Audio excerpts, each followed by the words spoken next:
China ने दुनिया के सामने अभी एक ऐसा एग्जाम्पल सेट किया है जिससे इंडिया को भी सीखना चाहिए।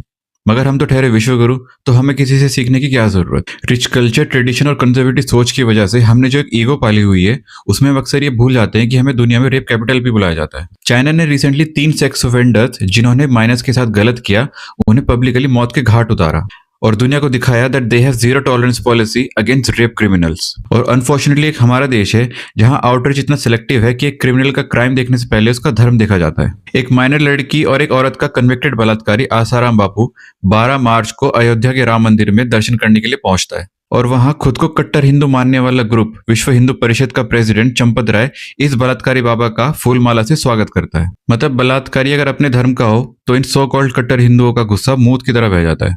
जहां चाइना का सुप्रीम कोर्ट रेपिस्टों को खत्म कर रहा है, वहीं हमारे देश की कोर्ट राम रहीम जैसे बलात्कारियों को रेप केसेस से एक्विट कर देता है। और इससे हिंदू धर्म की कितनी बदनामी होती है ये आप लोग खुद ही सोच सकते हो। और सिर्फ इतना ही नहीं, हमारे देश में रेप को लेकर हालत इतने ज्यादा बुरे हैं कि अब माइनर्स के साथ सिर्फ रेप ही नहीं होते, माइनर्स भी रेप करने लगे हैं। सेक्स एजुकेशन को इस कंजर्वेटिव सोच ने आज भी इतना बड़ा टबू बना रखा है कि हमारे देश में 10-12 साल के बच्चों की मानसिकता ऐसी हो गई है।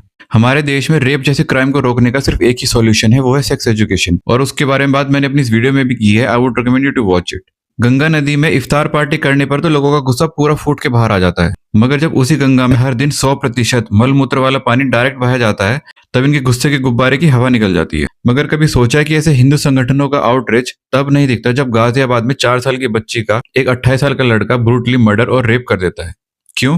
क्योंकि क्रिमिनल और विक्टिम दोनों एक ही धर्म से है, तो यहाँ दो धर्मों में झगड़े करवाने वाला जो प्रोपेगेंडा है वो सेट नहीं बैठ पाता और ऐसे टाइम पे इन का खून पानी बन जाता है। दरअसल इन सिलेक्टिव आउटरीच वाले हिंदुओं को सिर्फ इस बात का घमंड है कि बाबा और गुरु शब्द संस्कृत से आता है, फिर चाहे कल को इनका गुरु इन्हें ही उल्टा लिटा दे, इन्हें वो भी मंजूर होगा। वैसे सबसे ज्यादा दुख और शर्म की बात पता क्या है कि गुरु के नाम पे ये जो हफ्सी लोग बैठे हैं, इनकी आधे से ज्यादा सपोर्टर हमारे देश की औरतें होती हैं, जो ऐसे पाखंडियों के पीछे अपना काम धंधा छोड़ के भागी फिरती हैं। तो अब आप खुद सोचो कि कैसे निकलेगा हमारा देश इस गंदगी से बाहर, जब घर का फ्यूचर बनाने वाली औरतें इन पाखंडियों में आस्था बनाए रखती हैं।